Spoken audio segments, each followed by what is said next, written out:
Somewhere in this series, I'm going to be talking about consistency. Don't judge me. Don't judge me. Remember, this is a side quest for me. I've been consistent with my main work, but I'm back now. I'll try to be consistent with this as well so that we keep it moving and try to drop as much updates as I can. Welcome back to Soft Work with MA. And today we'll be talking business structure. Business structure is different from operational structure. When we talk about business structure, what we are talking about is the ownership structure, the type of business it is. It determines like who is responsible for that business, who owns that business, how do they bear liabilities, how is profit shared, who owns what percentage of what.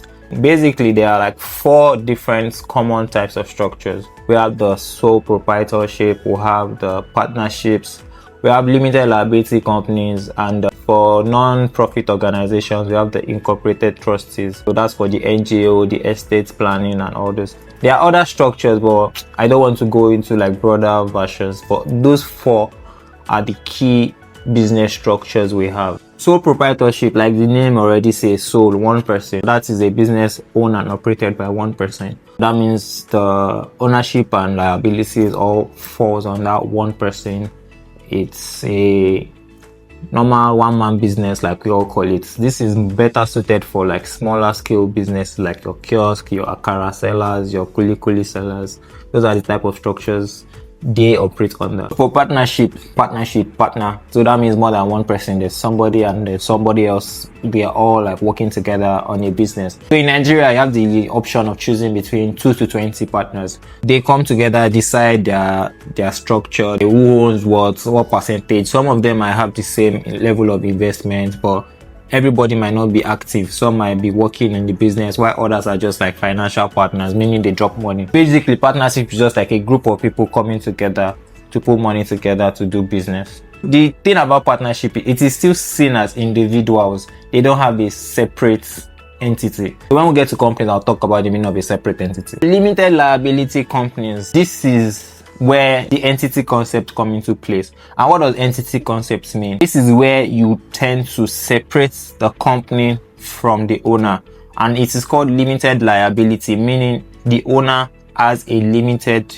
liability in that business. That means the person is like, they don't lose more than their investments in the business. For instance, if I own a company called, say, Babajide Limited, and Babajide Limited holds 5 million. Babajide Limited is not Babajide Adekiton. It's Babajide Limited that holds you 5 million naira. So all I will lose is maybe the 1 million naira I put in that business. You can't come to me directly to say Babajide Adekiton owes me 5 million because I'm not the business. The business has been separated from the person. So this is where the concept of entity comes into place. And what entity mean? The legal meaning of entity separation is the business is separate from the owners. So the 4th and final structure we're going to be talking about is the incorporated trustee structure. So this is the type of business structure like better suited for non-for-profit, so such as our NGOs, all these family estate management companies. So they are not really created for profit-making purposes. So it depends on what the interest is, but it's commonly suited for non-profit organizations. So this is the type of structure most NGOs take. So when they are registering their NGOs, this is the category they are registered under. So this separate business structure, they have their advantages and disadvantages. If I say I want to start digging into the advantages of each, it's going to be a very long video. But the thing is, each structure has its investment implication, meaning how much do you put in, how much do you lose. Each structure has its tax implication. So the way sole proprietors are taxed is not the same way a company is taxed, and it's not the same way an NGO is taxed. So that's another key reason why these structures are different, and you should know the one that is best suited for you before you register your business. Another implication of this business structure is your ability to raise funds. There's a limit to how much a sole proprietor can raise in terms of capital. So if you don't have a proper registered company, for instance, there's a limit to how much you can get from the banks, from investors. They would rather give more money to companies because that gives them the better advantage of ownership compared to a sole proprietorship business. So these are the things you have to look into. Another thing is your liabilities. Like I mentioned, with a company now, you are limited, your liability is limited to your investment in that company. But as a sole proprietor, your liability is on you as a person. So you can't separate yourself from the business. If your business owes, you also owe under the structure of sole proprietorship. So you have to look at your business and think about it based on what I want to achieve, which of these structures is best suited for me. So choosing a structure really depends on your goal as a business owner, because to be honest, like I said in my previous episode about planning, everybody's goal is unique to them. It's not everybody that wants to start a business for the sole purpose of scaling it to be a large scale company. So if that is not your plan, it depends on what you're trying to do with your business. So depending on your plan, that is what will determine your structure. And one mistake people generally make, especially when it comes to choosing a structure, we tend to choose structure based on the cost of registration. That should not be your reason for choosing a business structure. You should look at your plan.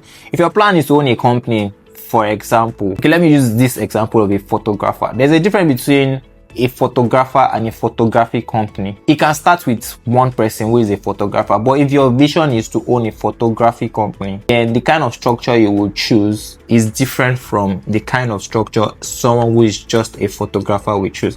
A photographer can choose to be a sole proprietor, just do your business in your name, earn money in your name, and that is fine. But if you want to own a photography company, you then have to choose a company structure. That is, you register your business as, say, Babajide Studios instead of Babajide. Do you understand what I'm saying? Like, it's different in the sense that if you, even in operations, because if I'm pushing my company as Babajide Studios, if you call me, you don't need to see me. You can as long as I send you a representative of Babajide Studios, you are fine. But if he's a sole proprietor, that means you are dealing with the person directly. There are so many things you have to consider, like, before choosing a structure. It all depends on your plan. If you look at your plan, let me use photography as an example. If your plan is to just be a photographer, then you can choose a sole proprietorship structure. But if you want to own a photography company, you should register it as a company. You should not now look at the cost and say, okay, this one is cheaper, let me register it as this. So, because if you choose that at that point, there are some disadvantages that will happen. So always base your structure on your future plans. That's the key factor for choosing a business structure. It depends on your future plan and it depends on your operational structure. Another common mistake is just adding your friends and family at random to your business documents. Because yes, in the beginning it might look like it's just anything, but those things matter. Like when you want to open a bank account, when you're talking to investors, that decision will keep popping up. They will keep asking questions. So who is this person? What has this person done? Blah, blah, blah. Imagine you put your girlfriend now and you guys break up and you need to raise funds. They are telling you your partner needs to sign. I'm like, partner don't do again. You understand? So you need to be very careful when like adding people to your business structure requirements. You understand? So it is a very key decision. It's not something that you should play with. So, and if you need guidance, if you need help, always try to get help from like advisors. That's your lawyers, accountants. These are people that can always guide you. And I'm always here. One DM away comes at a cost. As a tip, I always advise people to register a limited liability. As a tip, I always tell people to register a limited liability company because of two major advantages. The one, which is the one I've already spoken about, like the entity separation concept. That means your liability is limited to your shares in that company. Nobody can come to meet you as a person for the liabilities of that company. And secondly, there's a tax advantage, especially for small business owners. So under the new tax law, based on the tax reform that happened, if you don't make up to 100 million in a year, your tax percentage, your tax liability is 0%. That means if you earn less than 100 million every year, you are not expected to pay any tax. And of course, most small business owners I don't think they make up to that. So it gives you room for you to utilize your funds and not fall under some sort of tax issues. Do you understand? So for me, I always advise go for a limited liability companies for two reasons: entity separation and zero tax for turnover less than 100 million.